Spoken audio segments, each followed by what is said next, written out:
Good morning, listening squirrels. It is freezing this morning.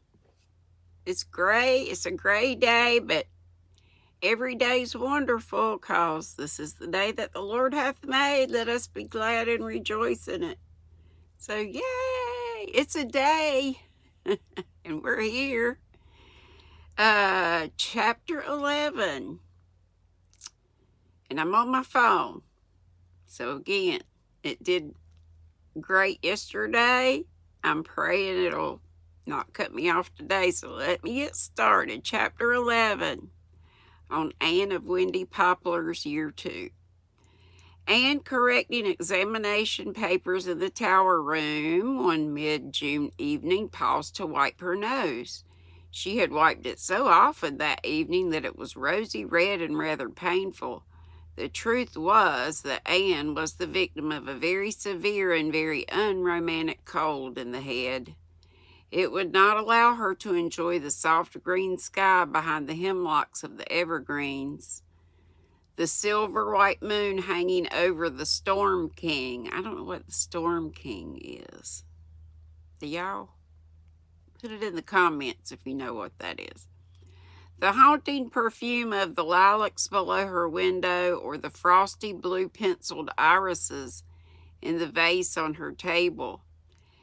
It darkened all her past and overshadowed all her future. A cold in the head in June is an immoral thing, she told Dusty Miller, who was meditating on the windowsill. But in 2 weeks from today, I'll be in dear Green Gables instead of stewing here over examination papers full of howlers, funny stuff, and wiping a worn-out nose. Think of it, Dusty Miller. Apparently, Dusty Miller thought of it. He may also have thought that the young lady who was hurrying along Spook's Lane and down the road and along the perennial path looked angry and disturbed, and that noise is this Kindle doing stuff. Angry and disturbed and un-June-like. It was Hazel Marr, only a day back from Kingsport, and evidently a much disturbed Hazel Marr, who a few minutes later burst stormily into the tower room without waiting for a reply to her sharp knock. "Why, Hazel, dear," and then she sneezed. Kershoo! "Are you back from Kingsport already? I didn't expect you till next week." "No, I suppose you didn't," said Hazel sarcastically. "Yes, Miss Shirley, I am back. And what do I find? That you have been doing your best to lure Terry away from me, and all but succeeding. Oh my gosh, now she's jealous." "Hazel," and then she sneezed again. "Oh, I know it all. You told Terry I didn't love him, that I wanted to break our engagement, our sacred engagement." "Hazel, child," and she sneezed again. "Oh, yes, sneer at me, sneer at everything, but don't try to deny it. You did it, and you did it deliberately." "Of course I did. You asked me to." "I asked you to? Here in this very room, you told me you didn't love him and could never marry him." "Oh, just a mood, I suppose. I never dreamed you'd take me seriously. I thought you would understand the artistic temperament. Your age is older than I am, of course, but even you can't have forgotten the crazy ways girls talk, feel. You, who pretended to be my friend." "This must be a nightmare," thought poor Anne, wiping her nose. "Sit down, Hazel, do." "Sit down?" Hazel flew wildly up and down the room. "How can I sit down? How can anybody sit down when her life is in ruins all about her?" "Oh, if that is what being old does to you, jealous of younger people's happiness and determined to wreck it, I shall pray never to grow old." Anne's hand suddenly tingled to box Hazel's ears with a strange, horrible, primitive tingle of desire. She slew it so instantly that she would never believe afterwards that she had really felt it.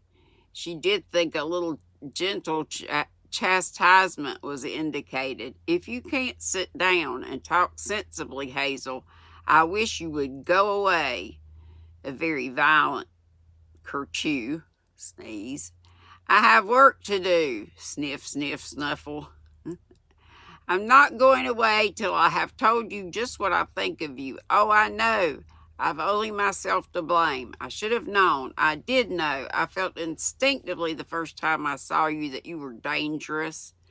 That red hair and those green eyes, but I never dreamed you'd go so far as to make trouble between me and Terry. I thought you were a Christian at least. I never heard of anyone doing such a thing. Well, you've broken my heart, if that's any satisfaction to you. You little goose. I won't talk to you. Oh, Terry and I were so happy before you spoiled everything. I was so happy. The first girl of my set to be engaged. I even had my wedding all planned out. 4 bridesmaids in lovely blue silk dresses with black velvet ribbon on the flounces, so chic. Oh, I don't know if I hate you the most or pity you the most. How could you treat me like this after I've loved you so, trusted you so, believed in you so? Hazel's voice broke. Her eyes filled with tears. She collapsed on a rocking chair. You can't have many exclamation points left, thought Anne, but no doubt the supply of italics is inexhaustible. This will just about kill poor Mama, sobbed Hazel. She was so pleased. Everybody was so pleased. They all thought it an ideal match. Oh, can anything ever again be like it used to be? Wait till the next moonlight night and try, said Anne gently. Oh, yes, laugh, Miss Shirley. Laugh at my suffering. I have not the least doubt that you find it very amusing indeed. You don't know what suffering is. It's terrible, terrible. Anne looked at the clock and sneezed.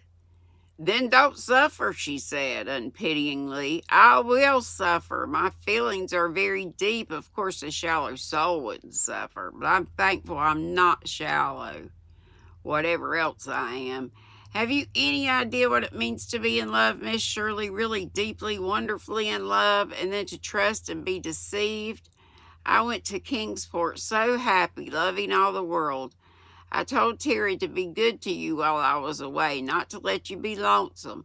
I came home last night so happy, and he told me he didn't love me any longer, that it was all a mistake, and that you had told him I didn't care for him any longer and wanted to be free. My intentions were honorable, said Anne, laughing. Her impish sense of humor had come to her rescue, and she was laughing as much at herself as at Hazel. Oh, how did I live through the night, said Hazel wildly. I just walked the floor, and you don't know, you can't even imagine what I've gone through today. I've had to sit and listen, actually listen to people talking about Terry's infatuation for you. Oh, people have been watching you. They know what you've been doing and why. Why? That is what I cannot understand. You had your own lover. Why couldn't you have left me mine? What had you against me? What have I ever done to you?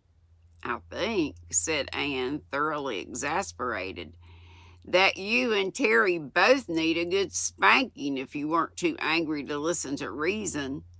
Oh, I'm not angry, Miss Shirley, only hurt, terribly hurt, said Hazel in a voice positively foggy with tears. I feel that I've been betrayed in everything, in friendship as well as in love. Well, they say after your heart is broken, you never suffer anymore. I hope it's true, but I fear it isn't. What has become of your ambition, Hazel? What about the millionaire patient and the honeymoon villa on the blue Mediterranean? I'm sure I don't know what you're talking about, Miss Shirley. I'm not a bit ambitious. I'm not one of those dreadful new women. My highest ambition was to be a happy wife and make a happy home for my husband. Was.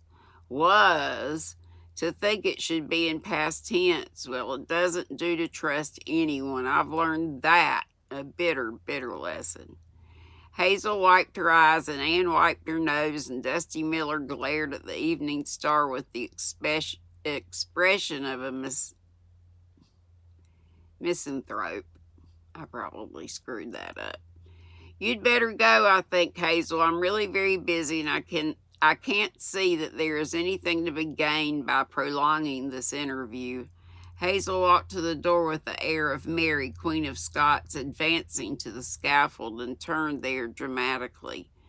Farewell, Miss Shirley. I leave you to your conscience.